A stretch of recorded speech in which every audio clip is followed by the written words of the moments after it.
And welcome to our very first session of Coming Together, Coming Apart. We're really excited about this. But before we begin, we have some sad news and some words from Rabbi Jim Bennett. Hi, everybody. Welcome and thanks for joining us this afternoon. It's such an incredible honor for us to be here together, and we're looking forward to a wonderful learning time. The St. Louis Jewish community, and in fact, the whole Jewish community around the world learned today of the death of our own Rabbi Joe Rosenblum. Rabbi Joseph Rosenblum, for so many years, was the rabbi of Temple Emmanuel here in St. Louis. And last night, he finally succumbed to a long illness, and his funeral plans are pending. But I wanted to just share this afternoon, as we gather in learning, an honor to Rabbi Rosenblum. Rabbi Joe was a dear friend to many, many, many in the St. Louis Jewish community and beyond. He was a real symbol of what it means to be a presence in the faith community, building relationships with those of us in the Jewish community, the Christian community, the Muslim community, and beyond. And for so many years was an emblematic representative of a true Rav, of a rabbi. And for me personally and many others, he was a rabbi's rabbi.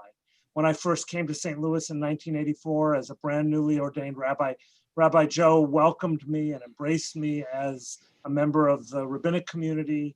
He took me under his wings as his teaching assistant for one of his classes at Washington University, a place that was very near to his heart.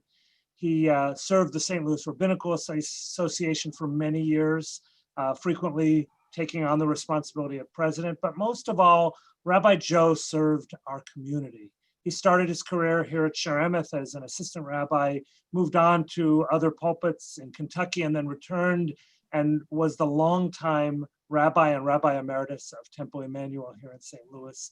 And in that capacity, he touched the lives of so many people through his love of learning, through his brutal and honest commitment to the truth, through his never taking himself too seriously as a rabbi, but reminding us all to treat one another with dignity and compassion and respect. And so it's a real honor for us today to dedicate this time of learning in Rabbi Joe Rosenblum's memory. We pray that we will be inspired by that memory to sincerity and honesty, and that we'll learn together and keep his memory alive. Zecher Tzadik Livracha, may his memory, the memory of this righteous man, truly be a blessing.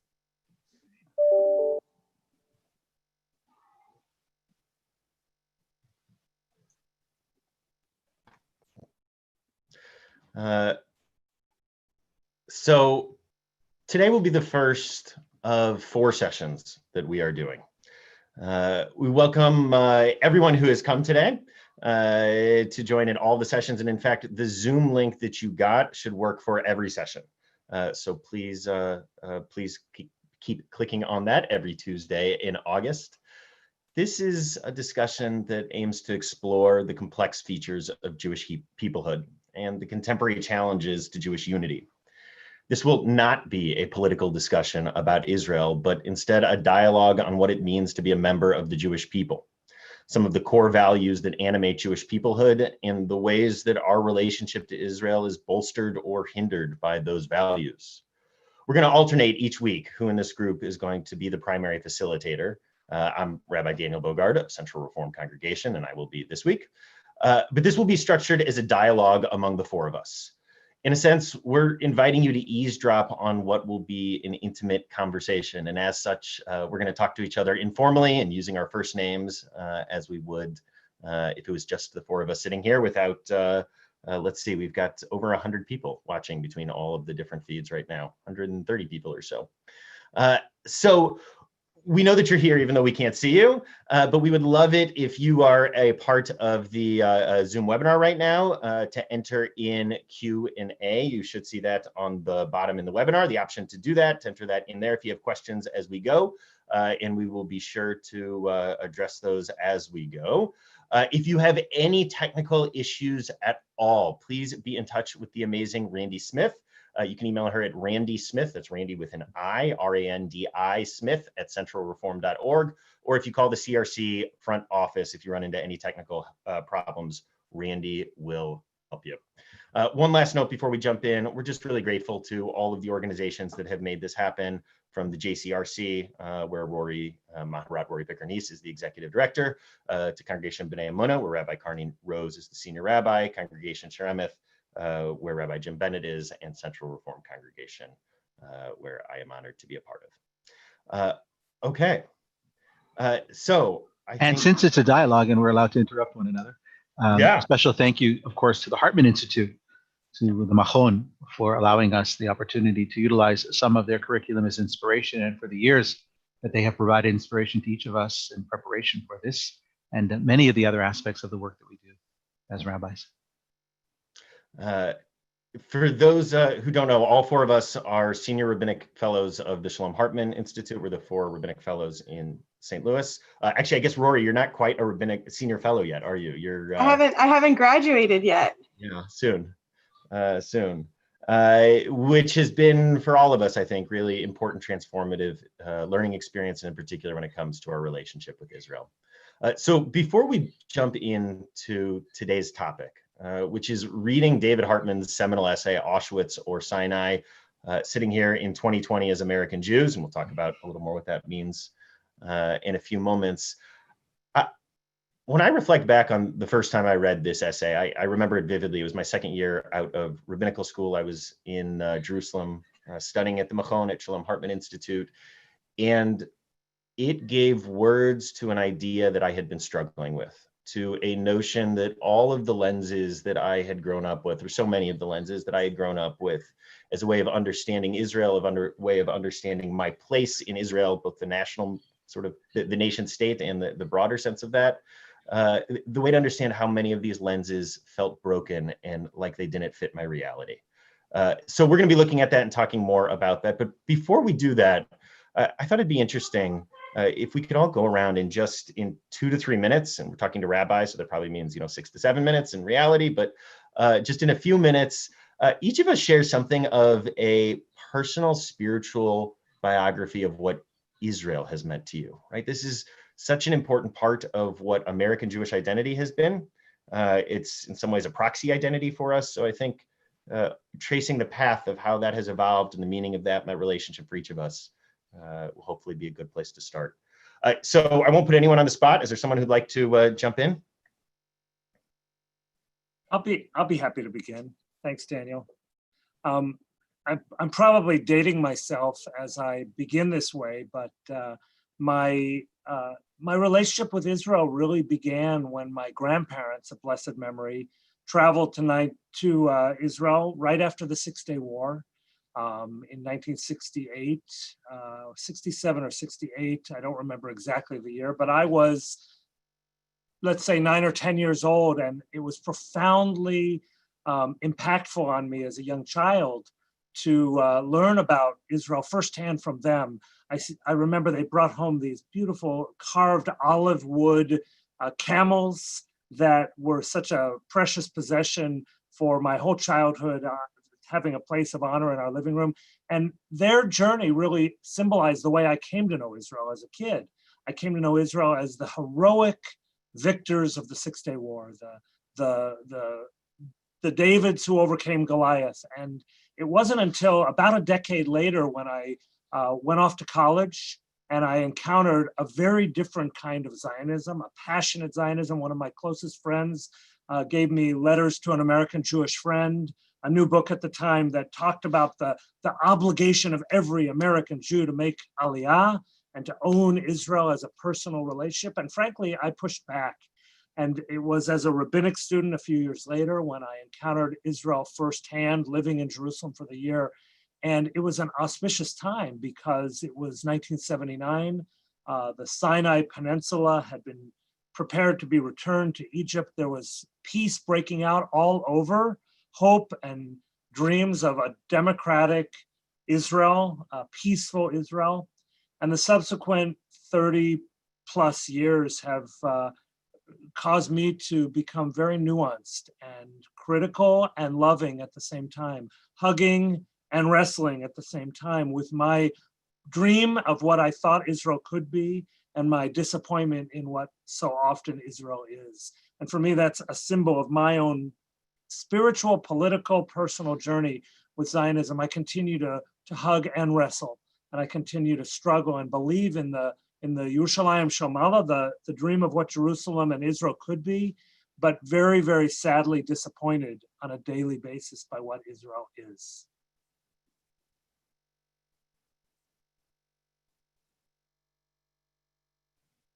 So I'm happy to kind of go from there, because I appreciate, Jim, what you're saying also about the context of kind of the broader context of like timing, because I think it's, first of all, for me, like it's hard to even totally trace my journey, because I feel like Israel was just like always such a part of my narrative, right? Like I grew up in New York, I grew up going to Jewish day school, and so it was just sort of like this given, and we'd have friends who were able to go to Israel, if you were able to, bring something back kind of similarly, right? Just how exciting that was.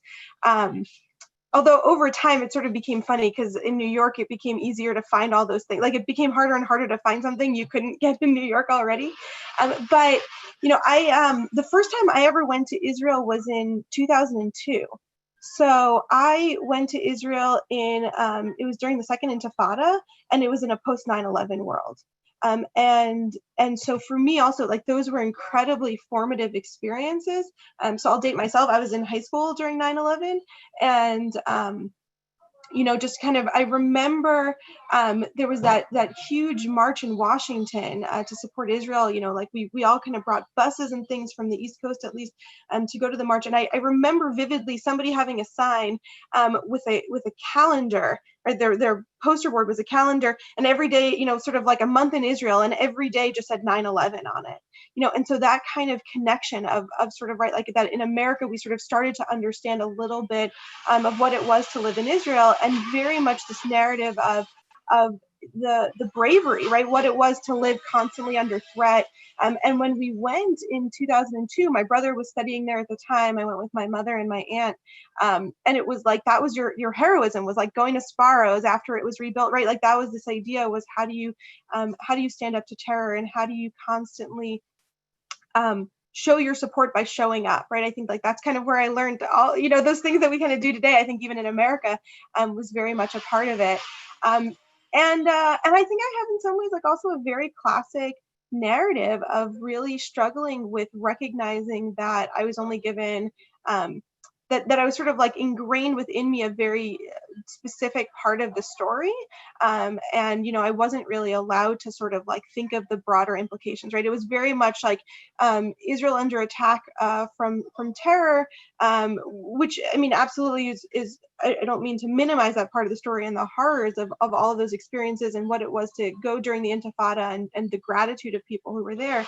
But it was kind of very much just this sort of like, there were these Arabs in the area who want to kill us, and that was kind of the end of the story. And there was no sense, and I didn't even really know the history, even Jim, what you're sharing, right, of like the peace treaties in 79, like that was not at all part of the stories that I was told.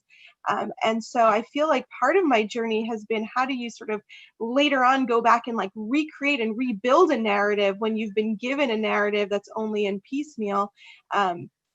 But so anyway, I struggle with that, but with like a deep love and deep connection. I've been really privileged that since 2002, since I've gone, I might have actually been able to go back, I think at least once a year since then. I've been very lucky through Jewish communal work, through family. I have a brother who lives there now with 5 kids, and sometimes multiple times a year. So it's like very much from a deep place of being there and being inside, but with a lot of kind of those childhood memories also mixed together. That's beautiful. Thank you so much, Rory. I want to pick up on that as well. So I was in Israel for the first time in 1972, which made me 4 going on 5 at the time. My mother and father from Brooklyn and the Bronx, and they thought it was either living in Israel or living in New York, right? Those were sort of the choices that people had in life. And they came to Winnipeg, which is the gateway to the west of Canada. Sounds a little bit familiar. And my dad took a position at the time in the Department of Near Eastern and Judaic Studies.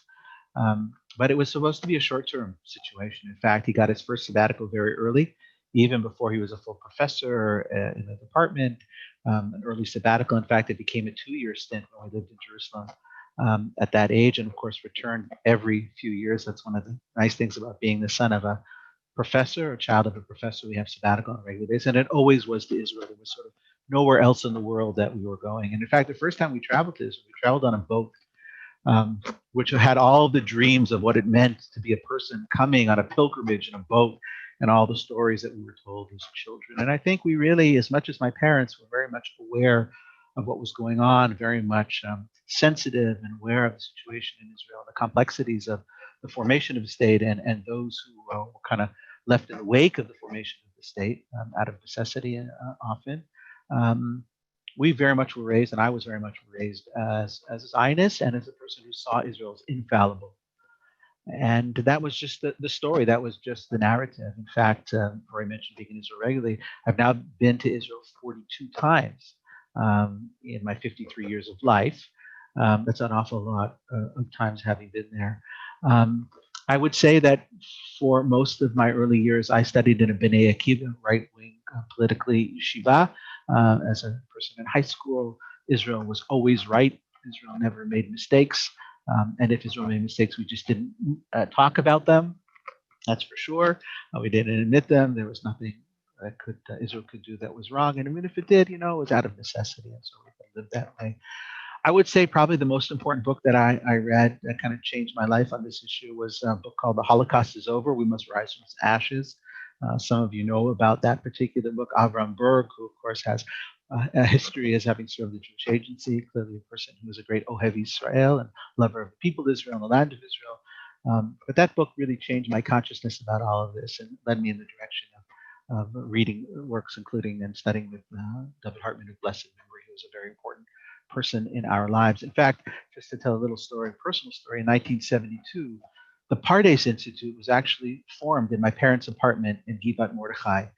At that meeting was David Hartman, Rabbi David Hartman, Rabbi Adin Steinsaltz, that name might mean something to some people, Rabbi Levi Lauer, and my dad, and a few others who had this dream of creating an institute that would be pluralistic, that would extend beyond the boundaries of denominations, and would also continue to be a place that would be inspiring both to diaspora as well as Israeli Jewry. Now, I think their dreams all came true.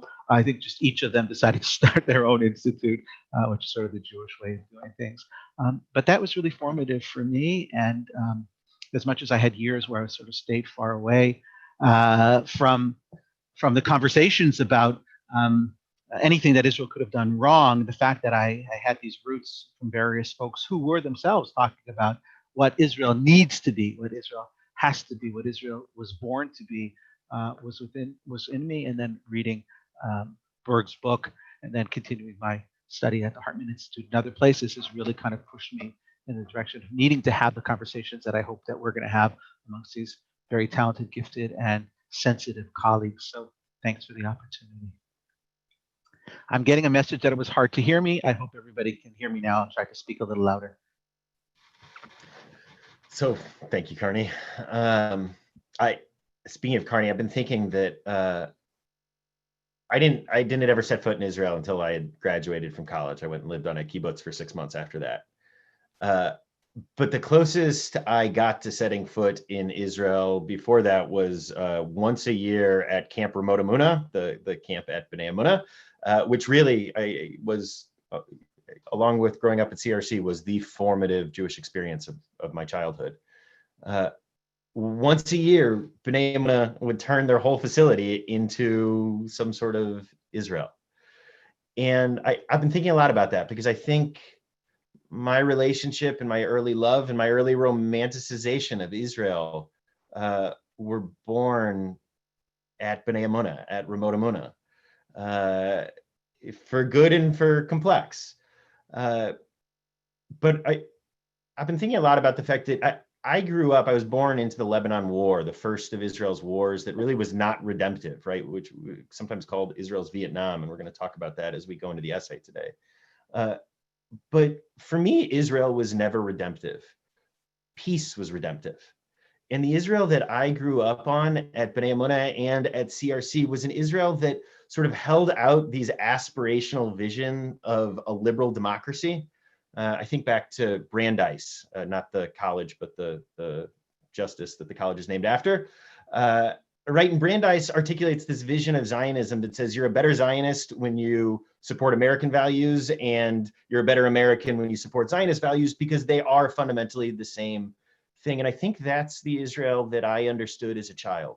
It was connected to this image that we were on a march towards a better world, that democracy was spreading across the globe, and that Israel was deeply, deeply a part of that. Rory, can I ask you a question about that? Sorry, do you mind if I interrupt you?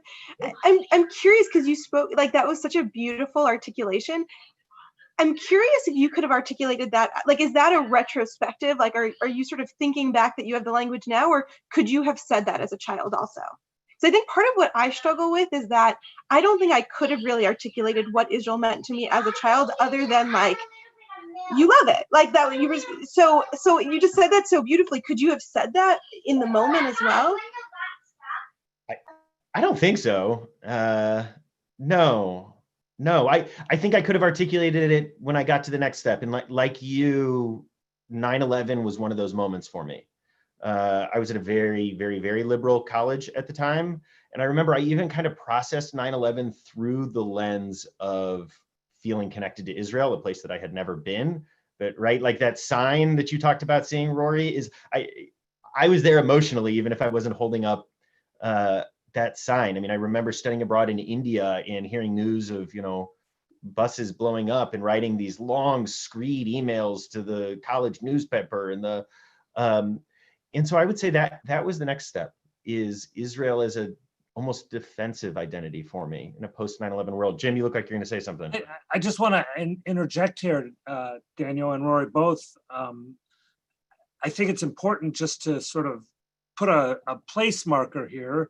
I know where you're going and where we're going to go together, but there's also a clear generational divide in the American Jewish community, in the world Jewish community, and in the world, between those for whom a clear Israel identity was formulated around the Shoah, around the foundation of the state in 1948, and from then until 67, and in many ways, a completely different experience entirely of a generation like yourself, for whom Israel memories began post 9/11 or Intifada.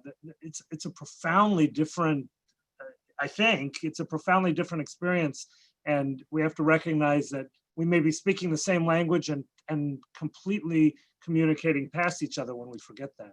And also, I am not an Israeli, but the first 10 of my 20 years were spent in Israel. So I think having lived there, and particularly having studied in environments where we were constantly the ones who were beleaguered and under attack and being moved from our homes or not respected for our orientations, also casts a different perspective. What does it mean to actually be in the place as opposed to living in the diaspora? What does it actually mean to know that you were taught as a child not to pick up an object from the ground, right? A bottle cap or a book or anything, right? What does it mean to be on a bus and to hear chafetz chashud? There's an object that might be a bomb, right? Living in that reality changes folks, I think. So in addition to, I think, the Shoah, right, the Holocaust mentality, there is the mentality of living in a place and feeling yourself under siege and under attack. Yeah. I think that's absolutely true, and I think it's so important to highlight. And I don't feel like I have this long arc of history, but I still notice when I've taken people to Israel, even like walking through Ben Yehuda or walking through the Shuk and trying to say, you don't understand what this felt like 20 years ago. Like you need to understand that. And I also feel like that's kind of part of the struggle, because I know what it is to want to recreate that for someone, and I also know what it is to be the person who hears that narrative and can't, right? For somebody to say to me, you don't know what it was like to be here in 1965, or you don't know what it was like to be here in 1949, whatever year it might be.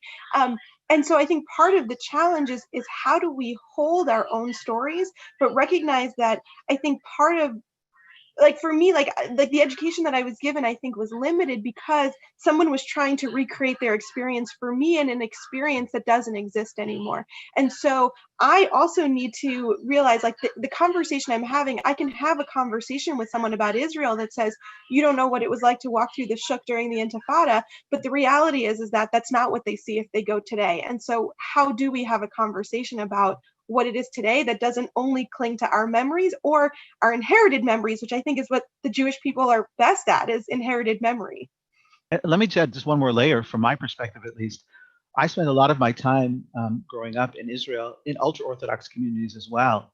Introduced to those communities by Rabbi Zalman Schachter Shalomi or by Rabbi Shlomo Karlebach, etc., and in Hasidic communities.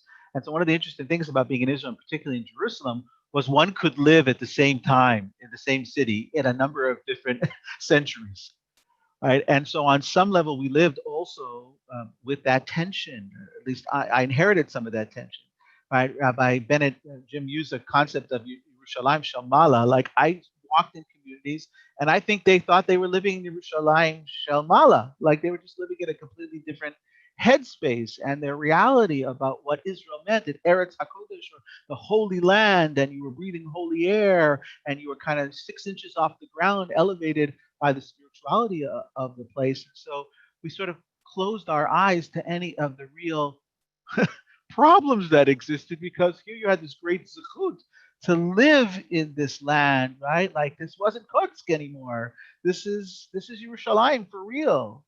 And to kind of live in that kind of reality. I remember going to the Kotel, and this tradition that if you haven't been at the Kotel for 30 days, you actually cut kriya, you tear your clothes, and you live in this state of mourning. And how could one even experience that mourning when one was living in this rebuilt place, and we could go to the Kotel and we could feel all of these things? And that nostalgia, I think, got in the way of my seeing clearly some of the real challenges that Israeli society was facing, that Israeli society was creating for itself, and that we, as rabbis who are serving and leaders who are serving in the diaspora, need to be aware of, because this is the reality of people, particularly, as many of you already said, in the era in which we find ourselves, contemporary times, as this dream of coexistence seems to be so very elusive.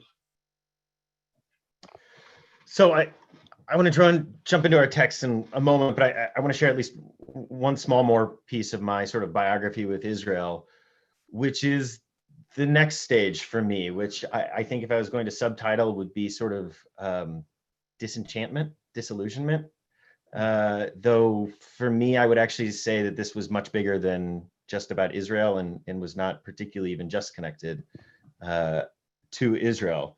I spent much of the next decade living in Israel, and I still remember, though, being on the bus, Jim, we were together in Hebron. And Hebron, for those who haven't been there, right, one of the holy cities, one of the holiest places for Jews, with Machpelah, the cave of our ancestors. I went there, and it is also a place that has been ethnically cleansed of Palestinians and Arab, of non-Jews in the center square. And I remember leaving no longer believing that two states for two people were possible. And I'm not sure I've ever recovered from that moment personally. But I will say that I remember sitting on that bus feeling like America was on this, rocky but problematic road towards getting better and better and better. And ironically, maybe the most disillusioning event of my political lifetime, the election of Donald Trump to the American presidency, in some ways it made it easier for me to connect with Israel, because I could look and I could see this white nationalist movement in the United States, and I could look and see the same white nationalist movement actually looking to Israel and sort of celebrating the Jewish nationalism, the most problematic pieces that I saw in my relationship to Israel, the pieces that I wanted Israel to move past personally. And yet somehow seeing that the same problems here in the United States are happening, that it made it easier. And I would say I actually am at a new point personally, which is a place of some hope and connection, in that I feel like a beleaguered progressive minority in this country, and it helps me feel connected to a beleaguered progressive minority in Israel. So sad reality, huh? Yeah. Okay. If I could add just one thing, Please. It raised for me this notion, and maybe I think we'll all agree that we know that we have clear mandates from our tradition of how to deal with these kinds of situations. That we know that we're called upon to insert ourselves into these moments in time. We know that we cannot hide from our responsibilities and obligations in that respect. And I would say that for me too, Hebron was probably, I grew up going to Hebron on a regular basis. I can't imagine telling you how many Shabbatot, and particularly Malava Malkas, we went to in Hebron, right? As a kid, but to go back this time and to feel that sense of this connection, knowing that we are morally bound to do something about this, and to feel uncomfortable. And I it was interesting when we were there, I was like almost in tears as we left. I actually came to Hebron. I wasn't with the group that came. I actually came in a bulletproof taxi cab, which couldn't drive more than 50 kilometers an hour, right? So not only were we going slow, right? I mean, we were in a bulletproof vehicle that scared the living daylights out of me, and it made me kind of prepare for what it is that I encountered when we got to Hebron. But I would say that I also knew that we have answers, that we have responsibilities, that it emerges from those holy cities, the life of Kedusha and Kavanah that we have to live as Jews based on our tradition. So I want to, if I can, just because of I feel like we're all sort of sharing a little bit of our Hebron stories, because I also, Hebron was a big part of my own story. And part of what I struggle with also in it was that I don't think I didn't understand what it meant to be a part of my story. So I went to Hebron. The first time was in 2003, and I know the year because it was the day after my brother's wedding.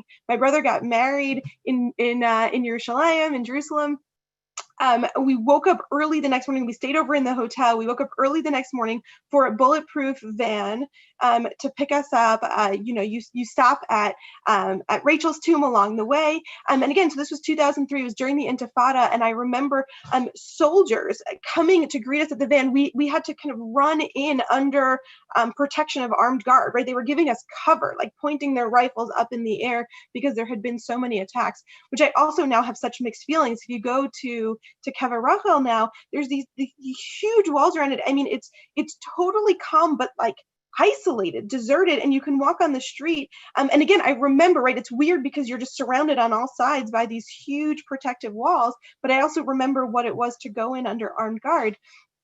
Went to Hebron and actually had just the most beautiful time. Here were these individuals who were dedicating their life to preserving the holiness of the holiest city of where our patriarchs and matriarchs are buried, of the first seat of the kingdom of David, the Davidic dynasty, and all of these connections to it. And so we had this incredible experience, and then actually started going back regularly. I would go with my father, sometimes my brothers.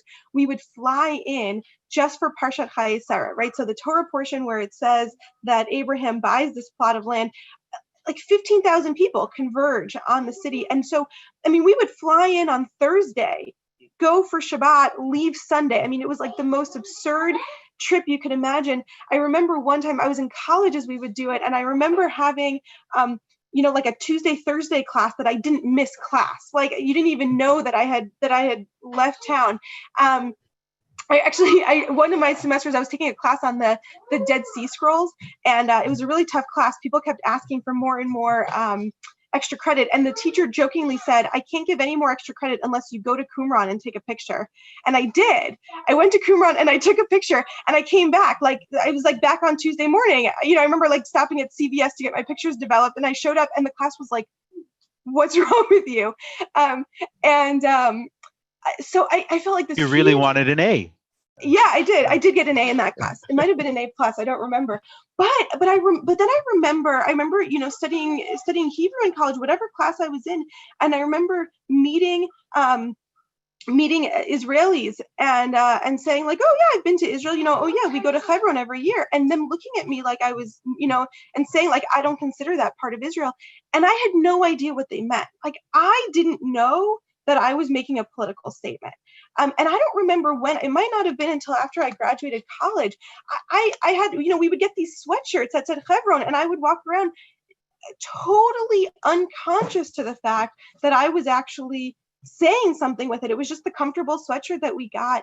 And so that's the part that boggles my mind, is that I was part of a political movement that I didn't know I was a part of. Like, I was just told this is part of the holiness of Israel, and you're going to go and you're going to see it and experience it.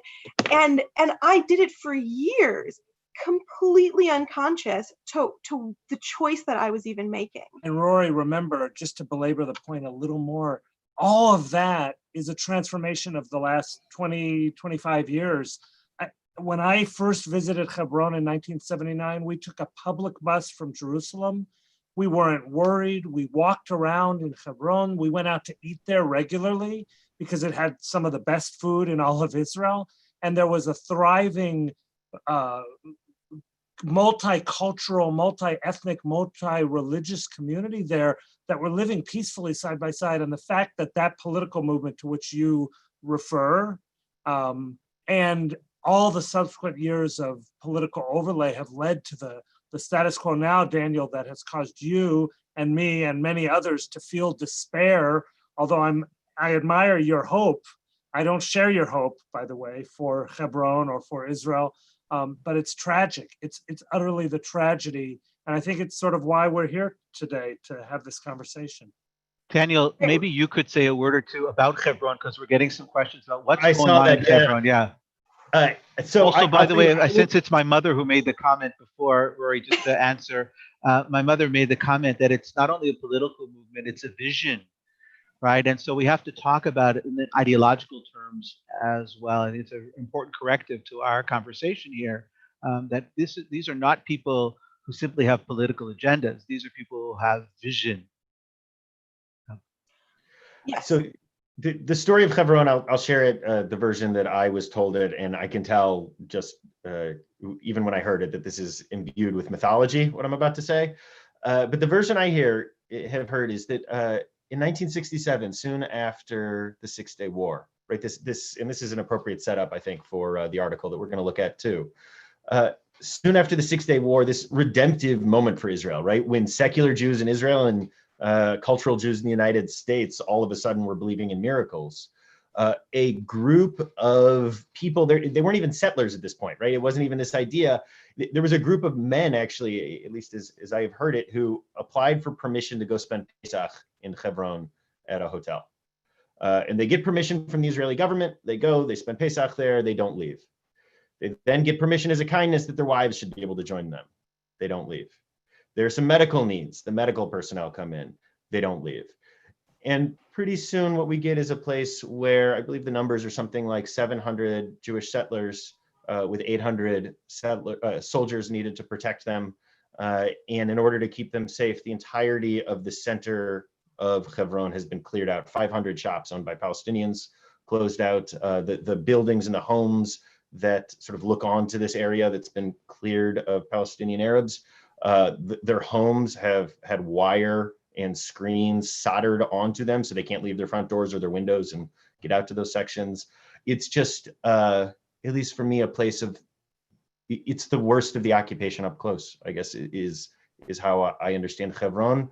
And I don't think it can be separated out from Machpelah, right? This burial cave. And of course, Baruch Goldstein, may his memory be blotted out, a Jewish settler in the area who comes in during Ramadan. At the time, Machpelah had been a synagogue at some points and a mosque at others, and murdered, I think it was 29 worshipers. And actually, it's funny, it's not being in Hebron that I remember.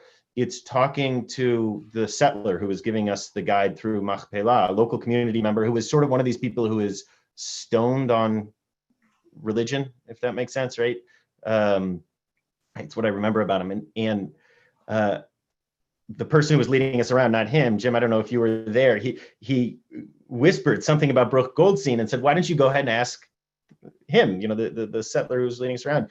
And we asked him, and we proceeded to get a story of miracles that Baruch Goldstein had worked for him in his own personal life, and talk of how he's so misunderstood and a hero. And that was actually the moment for me. It wasn't seeing Hebron, it was seeing and hearing how Baruch Goldstein was viewed. That it's the moment I'll always remember. So I want to sorry, I'm gonna kind of like also jump in because I think part of like no, how we tell the I think story, it's okay if we keep this discussion. Yeah. Yeah, I think like how we even tell the story of Hebron though becomes like I think also really emblematic of how we tell this whole story, because I don't disagree with your narrative, but I think the right like I could have started in the 20s. Yeah. Well, exactly. I was going to say, like, a lot of people who tell the story of Hebron start the story in the 20s, right? So, we have to remember that even before the establishment of the state of Israel, there were Jews that were living in these lands, longstanding communities throughout these lands. And in the 1920s, there was a horrible massacre of the Jewish community that was living in Hebron. Anybody people were killed or managed to escape. But essentially, so the reason why you have in the 60s no Jewish community in Hebron is because of this massacre that had taken place.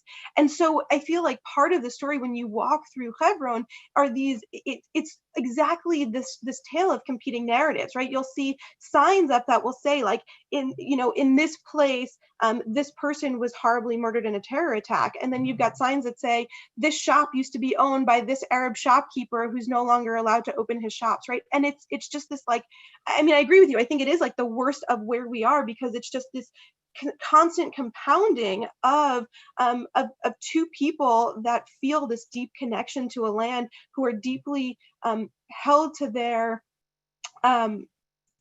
narrative, who then feel the need to constantly sort of preserve that narrative, and along the way like what they do kind of, or what the costs are. And so and then in the name of like protecting people, where shops have been shut down, where streets are no longer allowed to be used, but then you suddenly step into this place that you can find pictures of it as this bustling metropolis of an area, and the center of holiness, that now like you stand there and it's just completely deserted, completely impoverished, barbed wire everywhere, and just stories of just tragedy and horror. And just for the record, all that's true. And for those who are watching on this webinar, we really have to go back a little bit earlier than the 1920s. I think we have to go back to the Torah, to the beginning of Hebron, as Daniel alluded to. This is the place in Bereshit where God says to Abraham to bury his loved one, and he purchases the land according to the narrative of the Torah, our narrative. This land becomes his by a legal purchase deed, right? But that's on not getting it for free. Yeah, exactly. But even that is our narrative and not their narrative, and that conflict isn't 20th century. It's not 21st century. It's I don't know, 3,000 centuries, 3,500 centuries. And I'll just add, I was fortunate enough to study with a teacher who actually was in those massacres. He had his leg chopped off in the massacre of 29 in Hebron. And by the way, so he taught the lunch shiur at Rabbi Steinfeld's yeshiva, which was held at a place called Malon Vardi, Malon Vardi was a hotel that had been converted into a yeshiva where we studied. And he told the story in such a way that was so beautiful to me, of optimism and hope that we would find a way for cousins to come together. That despite the fact that he himself had lost a limb, he was still so deeply dedicated to coexistence. So I want to share a little bit of the optimism that Daniel kind of alluded to earlier, which unfortunately Jim doesn't share. Maybe over the course of these weeks, we can find a little bit of hope and optimism, that there was a self-awareness from clearly a person who resides on the right wing politically, religiously, but also understood that there had to be a way for us to share this space, which has intrinsic kedusha, not only for us, but for all people. Amen. Amen. So I think this is a good setup for our essay that we're going to look at today. David Hartman, of Blessed Memories, essay from the early 80s, Auschwitz or Sinai. So just to put a little context here, and we're not going to read the whole thing, but This is written just after the Lebanon War, which I alluded to earlier, but which is sometimes called sort of Israel's Vietnam, in the sense that it was the first of Israel's wars, first of all, that was not existential, right? This was not a war for Israel's very survival in the way that the wars prior to it had been.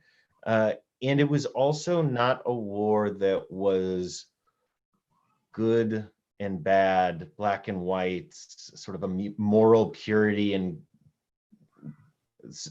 it wasn't existential, and so it wasn't easy. And there's been an incredible amount of work done looking at the disillusionment from this period. There was a great animated film out 5-6 years ago. Does anyone remember this? Bashir, A Waltz with Bashir. Waltz with Bashir, excellent. Which is a great film looking at that. But it is this moment in Israeli society when Israeli discourse is looking at itself and saying, what have we gotten ourselves into for the first time, right? It was the first time really they were able to. And David Hartman comes out with this seminal essay, Auschwitz or Sinai, which holds up these two opposing visions of ways of looking at the Jewish future, really looking at the Jewish present. So we're going to look at some of these texts, but would someone take apart one of these? Someone want to take what Auschwitz means to Hartman or what Sinai means to Hartman here? Maybe start with Auschwitz. And I'm happy to also if. So I think what David Hartman's doing here, I think what he's doing is he's suggesting that Auschwitz is a mindset for him. By the way, later in his life, it's worth knowing, he goes back and one of the real regrets that he has is that he feels like he was a little too flippant in his use of Holocaust imagery. So just a note to have here. But David Hartman is an ethicist. And so when he's talking about Auschwitz, he's talking about the ethical imperatives of Auschwitz. And what he means by that is when you find yourself in a place where the only possible thing to reach for is to just survive, right? In Auschwitz, you can't build the sort of society you want to build. In Auschwitz, you can't, right, move towards democratic norms. The ethic in Auschwitz, the obligation, according to Judaism, would be that we survive. Rabbi Bogart, are we able to share some of the article you said you were going to? Yeah. I'm going to pull up the article. People are asking if they could just. Yeah, I'm seeing. Yeah, I'm going to put it into the chat also. Perfect. Thank you. Great. Yeah. Thank you, Rory. So this is this one image of Auschwitz. The image that he means by Sinai, I think, is an aspirational vision of the way that the world should be. He doesn't mean Sinai as it was, but sort of Sinai as a moment that points towards the future. Because when we receive the Torah at Sinai, we're not living the way that we're supposed to live. We're not living in the sort of society that we're supposed to be. But the problem isn't how we've been. It's instead pointing towards the future and how we are supposed to become. And the ethics of Sinai are much more complicated because they're not about simple survival. And so we're going to dig into some of the pieces here, but to give away the thesis, I think David Hartman's point, and he, by the way, is indicting Israeli society, but when I say this, I actually kind of mean it as an indictment of American Jewish society, that we've gotten our lenses confused. We are living in a golden age right now. I believe it. I believe there's never been maybe 15 years ago or something, but there's never been a better moment in human history to have been born a Jew. And we have such opportunity and we have such power, and we are 3/9 of the Supreme Court, should have been 4/9 of the Supreme Court. We are, right, a huge disproportionate part of the Senate and the business leadership and so on. And we have a country that, for all of its problems and for all of its failings and for all of the risks involved, like Tel Aviv's not going anywhere. And so we live at a moment of Sinai. And yet when we hold on to this existential mentality, when we act like we are living in a moment that is going to be wiped out at any second and the only thing to focus on is survival, I think we get the lenses wrong. And I think we end up serving the wrong kind of Judaism. And I have to say my own personal bias on this is I think one of the reasons for a lot of the disenchantment amongst my generation, amongst Judaism, is I think we were living at a Sinai moment and feeding a Torah of Auschwitz. Okay, I want to put that back for reflection, and then we're going to jump into text. I just wanted to add, you mentioned Tel Aviv. It's interesting. in all of the trips that I took prior to sort of what I'll call my consciousness that there is a non-mythological Israel, we never visited Tel Aviv. Isn't that interesting? That you go to Israel and you don't go to Tel Aviv. In fact, I've actually been critical of some programs as of late in our community. And I say this unabashedly, that you can bring people to Israel and you cannot go to Tel Aviv. And on some level, I think there's something about that's very significant and consequential. And I think David Hartman, as an ethicist, as a rabbi, as a religious spirit, but truly as a Zionist, understood the need for a Tel Aviv consciousness as well, particularly in and around art and culture, right, and intellect, and all the things that Tel Aviv represents as a great city. And I mean that both in terms of a great city to hang out in, but with a great city in the Middle East. I think that's a very important part of this consciousness as well. But I think not shared with us for fear, or not programmed for us for fear that it would take us in a very different direction and away from the Kedushat Haaretz, right, the holiness of the land, as the only rationale for having a state. Right, that's all about this sort of psycho-spiritual reality that we're trying to create. I want to throw that in there because I think it's an important part, at least for me, in this conversation. So let's go ahead and take a look at some of this text. And I've gone through and italicized some sections for us to look at. This is available, by the way, for anyone who wants to Google it. Just type in Auschwitz or Sinai. You'll find it on the Hartman website. And it's in the chat. It's in the chat. Yep, there should be a link in the chat. Rory linked it. So I selected some paragraphs, but if I was going through and doing this again tomorrow, I would probably select all the opposite paragraphs or something. It's really a very dense, wonderful essay. Someone want to start us right here? We first get an introduction from David about sort of the post 6-day context, and I think we've done that. So starting right here in the Judaic tradition. So one of the three of you want to read? I'll read. In the Judaic tradition, belief in renewal resulted from respect for mature and intelligent self-criticism. Cheshbon nefesh, or self-examination, is a necessary condition for tshuva, repentance, and renewal. Just taking that apart for a second, anyone want to say a note on that, or is that self-evident? I think. Right, you can't become a better version of yourself if you don't recognize. If you don't reflect on yourself, you have to be willing to look hard and with pain sometimes. I mean, we say it's self-evident, but we know it's one of the hardest things that any of us ever have to do. I didn't say it was easy. I'm just saying you can't grow if you're not willing to look and figure out where the growth has to begin, and be willing to look at the warts as well as the beautiful image you see. Jim, will you finish this paragraph for us? Honesty to oneself and to others is a precondition for authentic human growth and creativity. Self-praise and adulation are deceptive and lead to moral sloppiness and to reveling in the status quo. Breakthroughs in the human spirit are facilitated by the courage to admit to moral failures. I can't, by the way, help but think about the news every single day in this country. You know what I can't help think about, if you mentioned the word warts, I don't remember the story about Cromwell. They were doing a portrait of Cromwell, right? And he said to me, be honest, paint me warts and all, just don't paint only the warts. Like, I think one of the complications here, and I remember David Hartman sitting at his apartment, by the time we got to Israel for Hartman, I don't know what it was like for fellows who followed me. Rabbi Hartman was not in good physical shape. Though he made his apartment available to some of us to come visit him, ostensibly as Bikur Cholim, as coming to fulfill the mitzvah of visiting those who were in need of a visit. But I think we gained much more from the visits than he gained. But he was very clear to remind us that, we could spend our whole time looking only at the warts, and that we have to continue to think about both. And that the juxtaposition, of course, is what creates the balance, right? That we have to be able to see from time to time that there are these grand, significant shifts, and being Pollyanna about in one direction or the other is what creates, I think, for us the danger. And it's interesting. I think plus or minus, we all would agree with that, right? Some of us would like to spend a little more time wrestling, and some of us would like to spend a little more time hugging.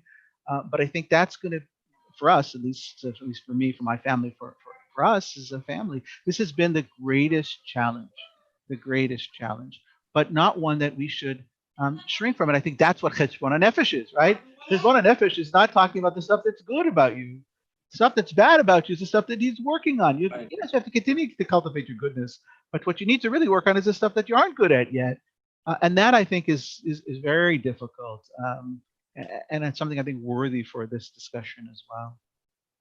I so appreciate your framing of that. And I think so much, I know in my own experience, we get so reactionary, right? So if all somebody is doing is being critical, then I feel pulled to, no, it's not all like that, right? But if all someone is doing is praise, that's when I feel like, right? And so what ends up happening though, is that we all kind of get painted with these paintbrushes because all we're doing is, we're sort of kind of moving the pendulum in either direction, and we keep shifting to these extremes because we don't have this narrative of this balance. I feel like, broadly speaking, as much within our Jewish community, and I find what I also find to be so interesting, and I'm curious also some of your reflections, because I just know for myself, I was actually having this conversation with someone just recently about, even in speaking from the pulpit and giving a sermon, I found sometimes the most powerful talks that I could give were ones where I could be vulnerable, when I could admit something I was struggling with, something that was incredibly hard.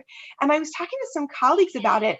And I remember one was just like so surprised that I could do it. And I just felt like I knew if I was struggling with it, somebody sitting there was having the same struggle, and getting up and sort of, admitting to these doubts or whatever it is.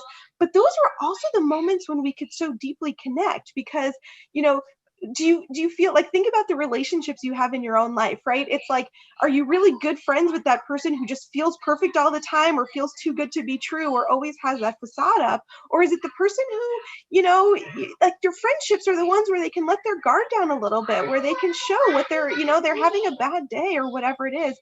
And yet, like, we have created this narrative where I feel like, broadly speaking, we need Israel to be perfect at all times. We want Israel to be perfect at all times. Then we want people to connect with it. And I feel like people actually really connect with that struggle, right? Like, who's not struggling? I think, Daniel, you shared it in your personal narrative, right? Like, you feel more connected to Israel as you're struggling with America. And yet, when we express that struggle, that's when I feel criticized, right? If we say that struggle, then we're not Zionist enough, we're not Jewish enough, we don't deserve our jobs, right? We can't be Jewish communal professionals. When I actually feel like that struggle is the deepest connection to Israel that I could imagine. Isn't that the reason we're doing this webinar? Is because people get so stuck in those places that we can't get out of our own place. And our own humility is so lacking because we're so sure we're right and our perspective is right, or we're so wrong, the other's perspective is so wrong. We're so sure that we can't recognize that there's some balance, which I think is what Auschwitz and Sinai is maybe about, ultimately. I think so too, but I would add that one of the factors for me, and I imagine it might be for some of the folks listening to us as well, I think it needs to be given voice here, is what is the right forum in which to talk critically about Israel? In other words, is that self-analysis happen, a self-analysis for us as a community, as a people? Does it happen in the public sphere? Does it happen in the private sphere? Here we have 4 rabbis who are willing to have a conversation because we trust and care about one another and looking to deepen our relationships with one another and know that anything we say here could be challenged, but we would never challenge one another in a way that would be hurtful or condescending or an attempt to beat each other down. And what's sad, I think, is that often the things that we say get utilized by folks who may have a different agenda in mind, who have an agenda to create disunity, to create disharmony, to actually utilize the words that we utilize as loving rebuke and chastisement against the state of Israel and say, yeah, even Rose says it, or even Bennett says it, or even Pickerney says it, or even Bogart says it, and if they can say it, and they're the rabbis and they love Israel and willing to hug and wrestle with Israel, well, it must be true that Israel fill in the blank. And many in our community want to say to us, silence that voice, because if you say it publicly, it means that it's true, and it gives our enemies ammunition to shoot at us and to shoot at Israel. And I don't think in a post-Holocaust reality, or in a post whatever era you want to say, we can afford to do that any longer, because I want to also raise this issue that the next generation, particularly the people who are our children and in some cases, our grandchildren, are not going to live with that reality. Maybe Daniel and Rory, you're actually in that generation, right? Or Jim and I may be a little bit older. But the reality is we can't live there any longer, because to live there is to hide from these challenges, which is disingenuous and actually distances people, as Rory, I think, said, from a real honest conversation about what it means to be a lover of Israel. So I want to bring a little more of David Hartman's voice into this conversation, because I think he's right there with us in this.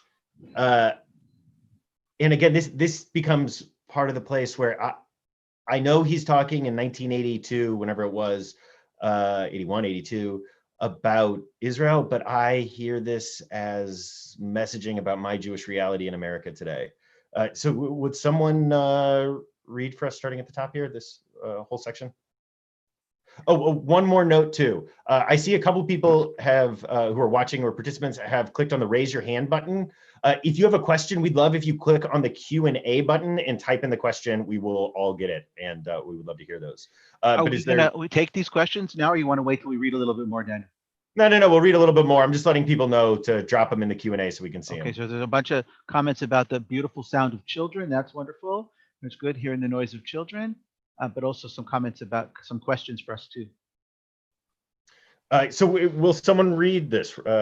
Carney or Rory or Jim, if you feel like continuing? I'm happy to continue. I don't like hearing the sound of my own voice, but sure, why not? So nice, Rabbi. It sounds so good. One often hears in speeches in the Knesset and at UJA fundraising dinners phrases such as, "Never again will we be vulnerable. Never again will we expose our lives to the ugly political forces in the world. Our powerful army has eliminated the need to beg for pity and compassion from the nations of the world." I'm not even sure I can read that. Okay, right. What is this voice? Where have we encountered it? Where do we see it today? Like, someone take this apart for us. It's a voice I don't like hearing.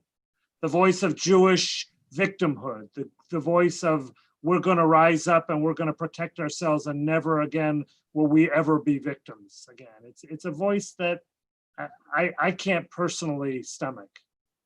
Actually, I'll put in a plug on this because I'm going to build on this more. Next week, I get to do some of the universalism versus particularism piece, which will unpack this a whole lot more. But I think just exactly, Jim, what you just said, right? It's a self-centered, but I don't necessarily mean that in the colloquial sense of it, right? But as self-centering, right? It is all about us, but we need to create this power, but the power solely for our own purposes. I always think of Yehuda Kurtzer, the president of Shalom Hartman North America, who I've heard compare this kind of fundraising pitch to being a drug addict. That so many Jewish organizations use Jewish fear or Jewish power or Jewish angst, or Israel's going to be wiped off, or we have to support or right, like this sort of absolutism, the Auschwitz mindset is what Hartman would call it here, right? But it is often the biggest fundraiser. Right, it is often the easiest way to get people to write big checks, and yet every time you use it, you get less of a hit. Right, it's the unifying force because it's the easy, least common denominator, but it's one that is completely hollow and shallow and morally intolerable. And less effective every time. Well, I mean, arguably, but I mean, I think part of it, though, is that if it becomes less effective over time, what you have to do is kind of up the dosage, right? And not just the dosage, though, of the pitch, but you have to actually up the dosage of the need. And so I have really questioned, like, what is it that we have created a Jewish industry around combating anti-Semitism that in many ways is actually deeply invested in the presence of anti-Semitism, right? Like, we need that. And so we need to sort of lift up. I mean, I think we're feeling it. I'm feeling it just in recent weeks. Like, people who are on the fringes, who are making ridiculous comments that frankly we should be condemning but completely ignoring, that are being retweeted and shared by some of our biggest institutions, who are perpetuating the anti-Semitism more because we need that to then fundraise off of it. But to be fair, I agree, Rory. But to be fair, I do think, and a couple of comments have chatted to this effect, it would be a mistake to say this is the UJA or the JFNA standard line. This is not. It's often heard among a certain population, a certain segment of the Jewish community, who utilize anti-Semitism or Jewish powerlessness as a justification for Israel. But I want to be careful that we don't imply that that's all we're hearing. The UJA, JFNA, all these organizations have done wonderful work with a vision of a greater and more moral and ethical vision for Israel as well. It's just one of the easy, as Daniel said, it's one of the traditional go-to successful pitches, right? You know, one of the comments that's being made here in this chat, if it's okay, it's by Galia. She says, it's not a choice. We live in a bad neighborhood, right? We live in the Middle East. We wish it wasn't that way, but it is the reality here. And I think that's an ongoing trope that many of us have heard. And Galia and I have had this conversation before, and I'll just say it again. Just because we're faced with people who are acting poorly does not mean we have to act poorly.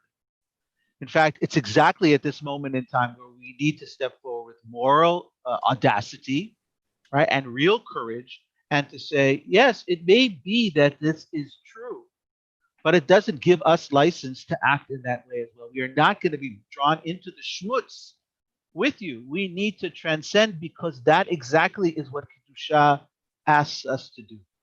Our kavanot, our intentionalities are to raise up, not to bring people down into the books, into the mud, but rather to raise it to a different level of discourse, and to continue the aspiration for living the way in which our Torah, I think, wants us to live. And for me, that's very, very significant. And again, goes back here to the Sinai modality. It is not going down, it is going up. It is not about destruction, it's about building. It's not about only looking at death, it's about looking at what can be born. And I think that's a refocus that we need. And I think Rabbi Hartman brings us in that direction as well. Lots of chats here. Wow. So, Jim, will you read these two paragraphs quickly at the top to close out our Auschwitz section? Because I think David says it pretty beautifully here. Our bodies have painfully tasted man's indifference and inhumanity to his fellow man. We have witnessed in our own flesh the moral evil present in human society, but this should not tempt us to become morally arrogant. Our suffering should not lead us to self-righteous postures, but to an increased sensitivity about all human suffering. Nonetheless, there are individuals obsessed with the trauma of the Holocaust who proclaim that no one can judge the Jewish people. No nation has the right to call us to moral judgment. We need not take the moral criticism of the world seriously, because the uniqueness of our suffering places us above the moral judgment of an immoral world. Whew. Okay. I feel like that was saying what we said, but better. But if anyone has any follow-up points here, right? This is David's That's a Auschwitz. tough competition against David Hartman. And by the way, we're reading Hartman. Can you imagine, for those of us who heard him speak? Yeah, what let's it would read the have been next like. read the next paragraph though also, because I think it's important to temper what he just wrote, right? Those who make such statements judge others, right, Daniel? I don't want to jump on your where you're going, but refuse to be judged. In so doing, a basic Judaic principle is violated. No one may judge if he refuses to be judged himself. That links back to the opening paragraph we read about reflection, right? So, the piece that I think David is hinting at here, and it gets fleshed out more in later parts of the Machon, are the ways that, right, when he says Auschwitz, it's interesting because he's talking about the lenses that are lenses of existential crisis, right? And we've got all sorts of lenses of existential crisis around Israel and the American Jewish community on the left and on the right, right? You gotta absolutely support the Israeli government because of Iran, or you absolutely, we have to get out of the settlements immediately. It's gonna destroy Israel, demographic reality, right? We have all of these lenses, that are existential crises lenses.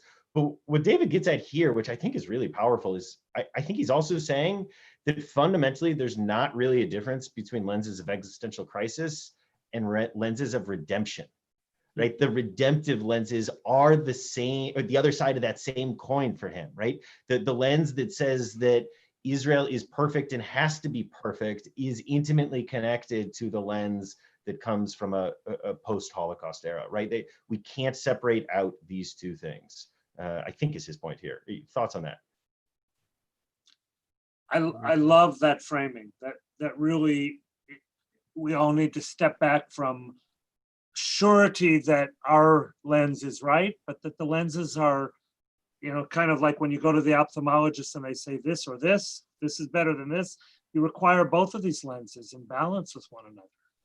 And it's interesting question that was asked. I think it was Michael Litwack asked this question about, so who should speak on behalf of the Jewish community? Which voice should be the voice that speaks, right?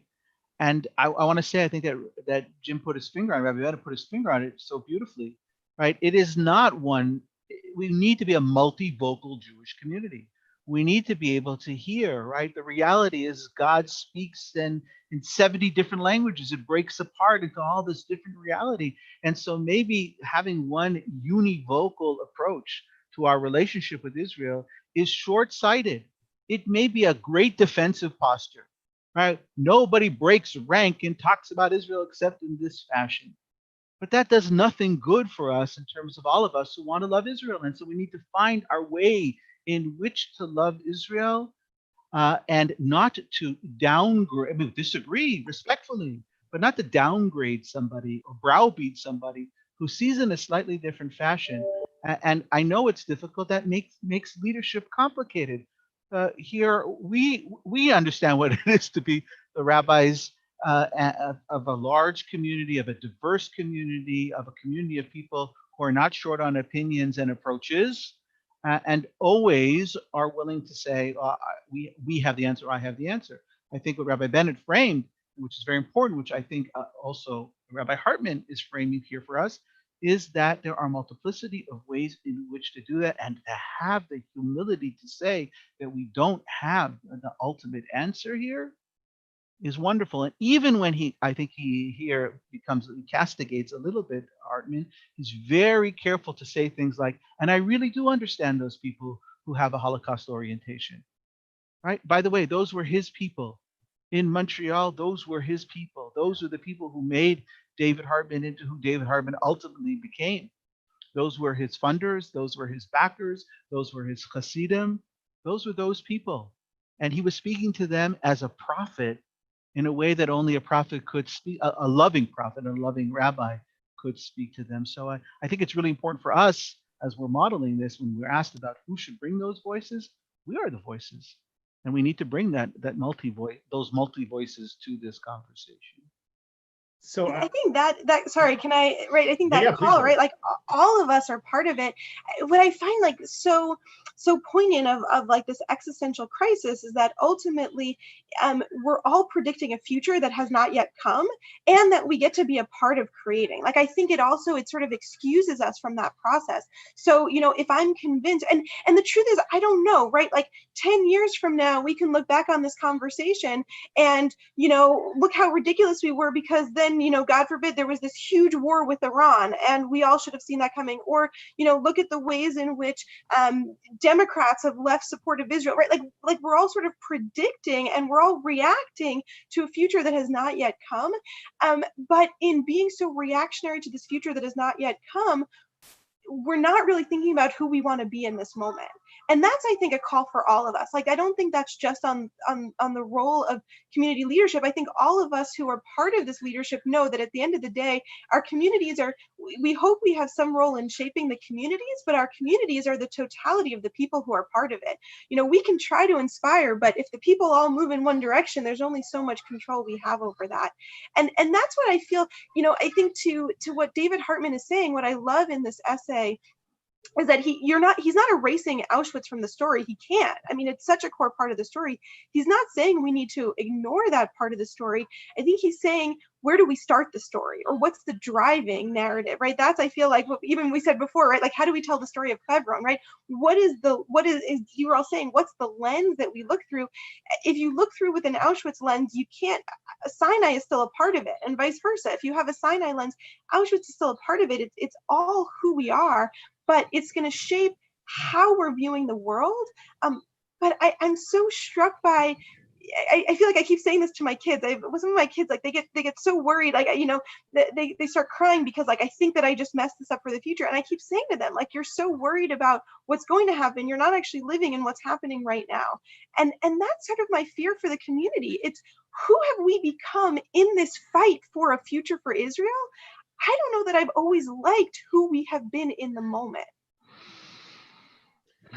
So this next paragraph, I'm just going to go ahead and read it off the paper I have here for a second. If you don't jump in, Daniel, we'll never hear David Hartman. Exactly. There we go. The rebirth of Israel can be viewed as a return to the fullness of the... Nope, that's not the one I wanted to read. Sorry. Where'd you go?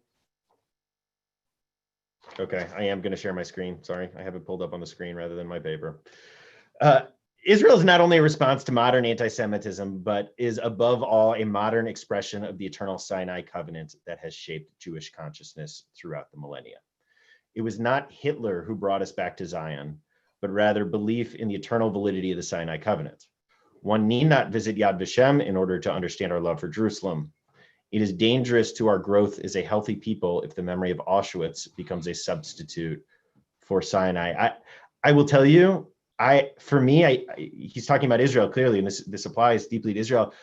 To me, this is also an indictment of what I see as the American Jewish identity industry, truthfully, where Jewish identity and the preservation of Jewish identity has actually become our goal, as opposed to living Jewishly, repairing the world, doing the work we're here to do, right? Instead of pointing towards Sinai, we're focusing on making sure that the next generation thinks of themselves as Jewish. Especially when it's grounded and rooted in fear and anti-Semitism. When it's, my Jewish education began with Night and Fog, those horrible film footages from the French filmmakers who went into Auschwitz. And I was told throughout my childhood that we needed to be Jewish and have a Jewish identity to keep this from happening again. You're exactly right, Daniel. And we have to have a Judaism that is bigger and broader and more visionary than that. And that's what I see Hartman saying when he says, go back to the Sinai vision. It's about a bigger vision than just your own survival. Yep. Okay. Of course, nothing survives without joy. Exactly. Right? Nothing survives without joy. Who is going to want to participate in a religious tradition that's always achenve? Yeah. I mean, like that I think is the key here. Who wants to participate? And by the way, I don't think only that we're speaking to a North American reality here. Hartman was not speaking to a North American reality here. I think he was surely speaking to an Israeli reality as well. For many Israelis, never again. It's never again. We can't allow another Shoah. If we don't have a place in the world, a foothold in the world, we are gone. It'll be another Shoah. I think he's really very much speaking to an Israeli population of people. Right, and that's why we can treat the Palestinians the way we treat them, because we have to protect our own survival, right? That's ultimately the moral value that's conveyed, and that's why Netanyahu keeps getting reelected. Right, and this is one of the sort of cliches when you show up at Hartman, along with maybe the Oven of Achnai, but the idea that when North American Jews say never again, we tend to mean never again will we let this happen to anyone in the world. And when Israeli Jews say never again, they tend to, right, none of these are binaries, but when Israeli Jews say it, they tend to mean never again will we let this happen to the Jewish people. And at least for me, I think there's real danger in holding one of those two without the other one.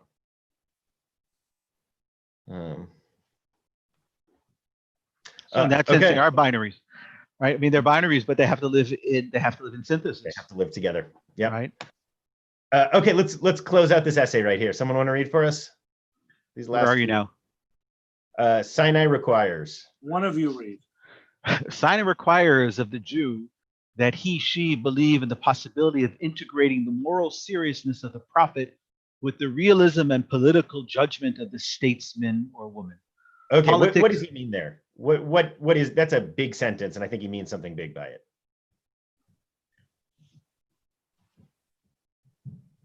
We can't just be visionaries. We can't just be prophets. We also have to be pragmatic. We have to figure out how to turn that potential theoretical vision of the prophet into reality on the ground, right?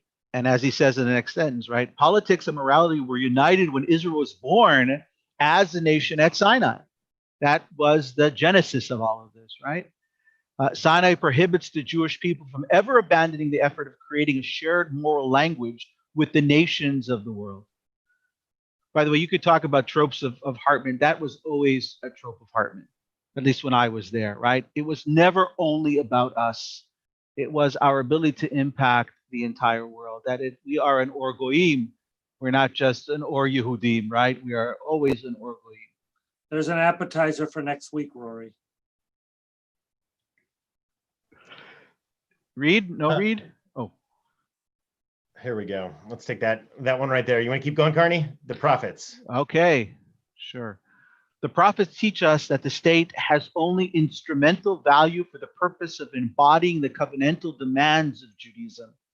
When nationalism becomes an absolute value for Jews, and political and military judgments are not related to the larger purpose of our national renaissance, we can no longer claim to represent a Judaic tradition.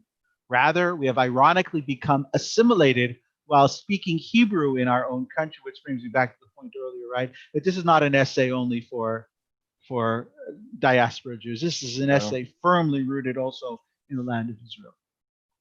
Yeah. That paragraph just gets me so deeply, because like, what does it mean to have, and I think also sort of the balance, and this is something, I mean, I think Yehuda Kurtzer also, I've heard kind of like him having this tension, and along with some other of the Hartman scholars, of like, you know, like, what is it we aspire to with Israel? And in some ways, like, we aspire to be exceptional, right? As Jews, we want to be exceptional, but also we want to be normal. And part of being normal is like screwing up like every other nation does, right? Like, we have politicians that are corrupt, and we're gonna, you know, mess things up a lot, right? Like, isn't that, but like, what is it, right? So like we can speak Hebrew, but we can actually be just like everybody else. Just we do it in Hebrew instead of doing it in English, like America For better does. or for worse, right? For better or for worse.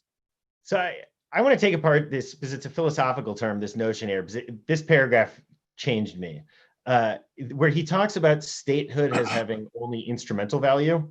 So as I understand it, he's contrasting this with absolute value, meaning, right, like the point can't ever be the state or having the state, or to say it differently, the point can't ever be the accumulation of power. It has to be taking moral responsibility for the power that we do have. And sort of taking this on in the direction I went before, I think this is maybe the most controversial thing I say as a rabbi generally. I think Jewish identity only has instrumental value and not absolute value. And I think we should be out of the business of Jewish identity and into the business of using Jewish identity for the goals that it sets, rather than just the creation of it. Well, and to be even a little more challenging, Daniel, to take that to the next step, Jewish survival for its own sake is not a Jewish goal. Jewish survival for its own sake is actually antithetical to Jewish values, as Hartman is laying them out. Jewish survival only is important if we're going to further these visions and save the whole world, survival of humanity and our core values. So I would say if you define Jewish survival as the survival of those who are born Jewish, right? Like, what does it actually mean, right? I feel like in a Hartman lens, like Jewish survival should be the survival of these ideas. Like, what does it mean for us to be perpetuating a vision of Sinai in the world? Like, that should be our Jewish survival. And if we're willing to sacrifice that vision for the preservation of a few of specific lives, then we've actually sacrificed what it is to be Jewish in the process of Jewish survival, quote unquote. Beautiful. And just because I'm getting the question being asked to me directly, I want to just say the following, right? Because, you know, I got left ear and leftiest here, so I guess it sort of leaves me somewhere in this conversation. But I want to say that I honestly believe that without something called, and I don't think any of us would disagree, but correct me if I'm wrong, without the survival of the Jewish people, Jewish wisdom, that which will infuse the world with insight, kedusha, godliness, whatever, doesn't exist. I mean, there has to be an instrument, right? It's not utilitarian, right, to say that there needs to be a vessel that can contain this wisdom and promote this wisdom. For without that, I don't think it exists. There has to be a kli that holds this. And I think we have to see ourselves in that light, right? But we have to also not see ourselves in the position of we're holding on, right? That famous essay about to hold with open arms, when there needs to be this semi-permeable membrane, right, that we have that allows for things to come in and out based on tzorchei sha'ah, the needs of a particular moment in time. And this moment in time, I think, calls upon Jewish wisdom to be utilized maybe more so than ever in the past, but not Jewish wisdom as understood through the lens of Holocaust, of destruction, but rather through the lens of Sinai, that which helps us aspire to the transcendent, to the highest and the holiest. So I think the flaw is if we think we have to choose one over the other, right? Like that's, I think, like, I feel like we in our narrative sometimes get pushed. Like if you say one, then you're not saying the other, right? Like that is as if to say that we should be preserving Jewish values is to say we're willing to sacrifice a Jewish people or a Jewish state or Jewish life. When I don't think like the whole point is how can we actually do all of it, right? What does it mean to have a Jewish people and a Jewish state that lives out Jewish values? Like that, I think that's what I'm hearing us talking about aspiring to. And it's that when we choose one or the other, we've actually lost everything. Right. There's somebody who asked this question about why are we extolling all the time the technological advances and medical advances of the state of Israel, right? Well, first of all, those are wonderful things. I just want to say that outright. It's wonderful to hear about Israel working on cancer and the survival of humanity and providing to third world countries. Also, things make us very, very proud. I think they can become a substitute for what it is to live at the highest level of what we are intended to be. As charged by our Creator, all of us. And we are an instrument of the divine in that sense. And so I think it becomes a shallow replacement, those kinds of moments of accolade, for the deepest expression of who we are and what we're all about. So I want to make sure to answer that question because it was asked here. And I think it's a very important one. And I'm as guilty, I think, as anybody else, but only guilty in the positive sense. I put those things in our synagogue bulletin. I want people to know about all the great successes of the state of Israel, but I don't want to hide from the warts. I don't want to hide from the moments when we've missed the mark and we have serious tshuva to do. You know, for at least for us, you know, we're thinking in the 7 weeks from now, we are really on Rosh Hashanah. So for me, at least, this is a very, very important conversation, and I feel so enlightened by the rabbis who've been teaching here today and sharing their thoughts. And I'm walking away so excited that an hour and a half just disappeared, right? And we're supposed to be ending soon. And don't worry, we're meeting next week. So we're going to go ahead and wrap up. Jim or Rory, do either of you have a final word you want to throw in before? I would just echo what Carney said, that this is an incredibly important and wonderful beginning. I'm so grateful that so many people joined us today, and I hope they'll continue to join us for the next few weeks as we dig deeper and deeper into these issues. And I think we're learning as much as I hope you all are learning. So thank you. I'm just going to echo also my gratitude to all of you for participating in this conversation and to all the people who signed on. And I think just a reminder, all of us are part of this conversation. This isn't going to be a vote at a board meeting for any one of our synagogues or institutions. I think what we're really talking about is a broad narrative of where do we want to go as a Jewish people. And I think, I'm grateful that we have the chance to wrestle with it, because I think part of what makes it scary for people to have these conversations is a fear that admitting to these vulnerabilities will somehow get you publicly criticized or pushed out of spaces. And so I just really want to affirm that part of our goal of doing this publicly is admitting where there's a lot we don't know, but I think it's also really in trying to validate that we can ask these questions and we can have these doubts, and that's going to be the responsibility of all of us to participate in that.